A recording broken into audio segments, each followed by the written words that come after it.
HBO released a sizzle reel for their 2025 shows that will stream on Max, showcasing footage from an astounding number of their shows. Favorites like White Lotus, The Last of Us, Hacks, and The Gilded Age were highlighted alongside upcoming shows Welcome to Derry, A Night of the Seven Kingdoms, and The Chair Company, to name a few. Today, Disney also shared a sizzle reel this week, featuring, of course, our anticipated Marvel and Star Wars projects, as well as some of their other darlings like The Bear, Goosebumps, The Handmaid's Tale, and more. What a wealth of content we're in for next year. Who wants to conduct the hype train? Just call me J. Sizzle St. Clair, because I'm here for it. You've been waiting for that all night. All day. You're like, I can't wait to hit him with this. It's been cooking for a little bit, I will admit. Sizzling, you might say. Yeah, that's right. It's been sizzling under the surface. Yeah. What a week for trailers. And we're not even done here. We have more to talk about in the lightning round, but I thought both of these sizzle reels were fantastic, super effective. Apple, I think you can look at both of these streamers and take a lesson to showcase your stellar content, because these were just fantastic again.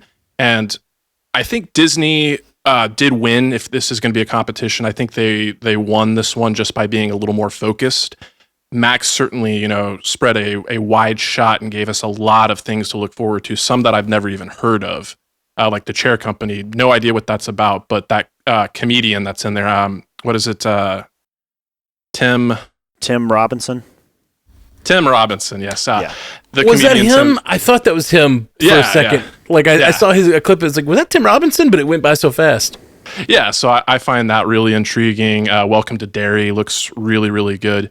But again, going back to Disney, we effectively got our first trailer for Andor Season 2 within this reel. It was kind of a la what we had from Daredevil Born Again a couple of weeks ago. So again, I've only had the opportunity to watch this thing like once or twice. So the strong impression that I was left with was really the dialogue between Andor and Stellan Skarsgård's character. Like, you're thinking like a soldier, you're thinking like a thief, you need to start thinking like a leader.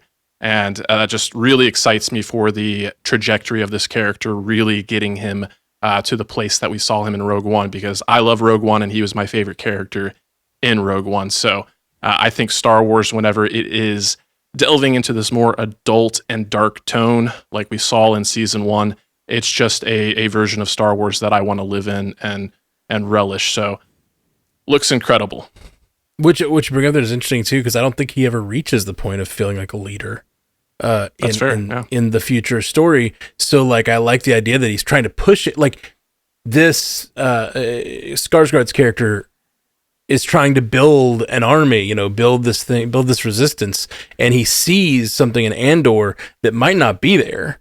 He still sees Andor is going to be useful, and we all know he will be. But like, maybe he has designs for Andor that aren't exactly what is going to end up happening. You know what I mean? Sure. And I think that's really interesting. Like, he's pushing him to be a leader, and I'm not sure that's really his role. It's cool. My biggest thing that surprised me was that The Handmaid's Tale is still a thing. I really thought that ended. I think really this is the last season coming up. I saw the other season, and I thought that was the final season. I really did. I don't remember how it ended, but I remember it feeling final. But I guess it wasn't. And it's been a while since the last season too. So that's great. I like The Handmaid's Tale, and it's pertinent right now. Like, I think it's great. It's great that that's coming back, but I didn't know it was. And the other one is The Rehearsal. That surprised me. Yes, I didn't know that was getting a season 2. He did that, and then he did that other show for Max. What was that called? The Curse, and he being Nathan Fielder. Yes, Nathan Fielder.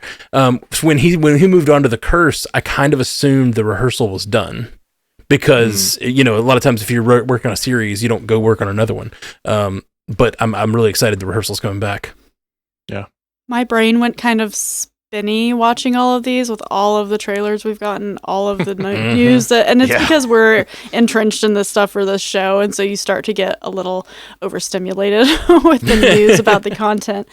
But I remember when we were talking about the Emmys, and I was talking about that we are in a time of like golden television again with streaming and premiere content. And I think these 2 reels and the trailers we've seen and the content we're getting from Apple and other streamers is just proof positive of that. So it's cool that we're not in a time where it's like, oh, I don't have anything to watch. Like, you can always find something amazing to watch from all of these creative people that are working with these companies to put out these products. So even though it's overwhelming, I think it's exciting because there's truly something for everybody out there right now.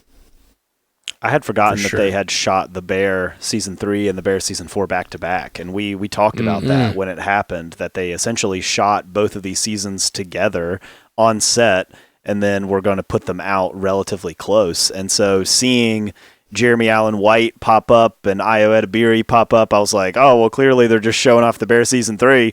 But then it just hit me again, like, wait a minute, no, this is The Bear season 4. Like, this is another season of this coming right around the corner. So they're ready for their yearly Emmy run, I guess, again, as a comedy or whatever. And we'll have to have that same conversation again. But we're sizzling, not burning, Jay.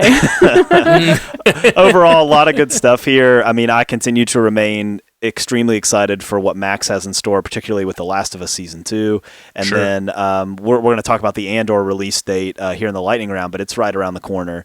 And then some footage in this from Ironheart too, right? So which we've seen. So yeah, both streamers just have a lot happening in 2025, but good stuff and stuff to be excited about. Yeah.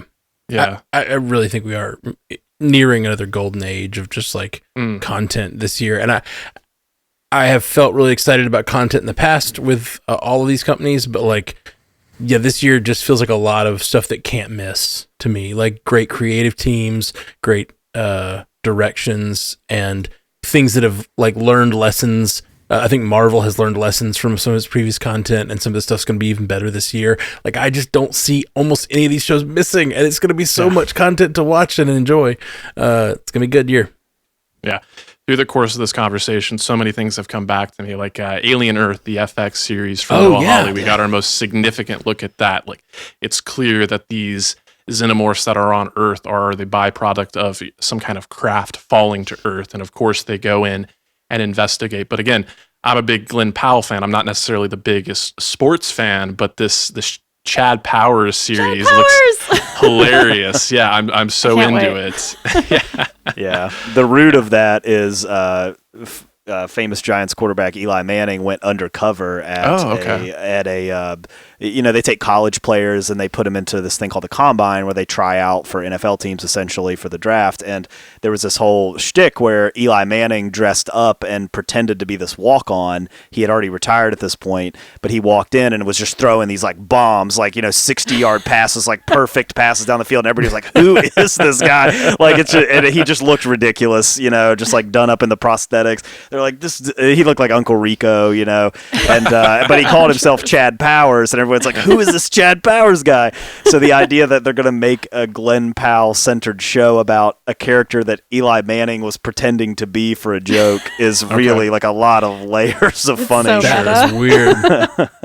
That is weird and layered. I love it. Well, Glenn Powell's Twisters co-star Anthony Ramos, he popped up in the Ironheart footage as well. And at first glance, I thought he was a Harry Potter student. The cloak, I can see it. Yeah. getting your Max and your Disney wires crossed. Yeah.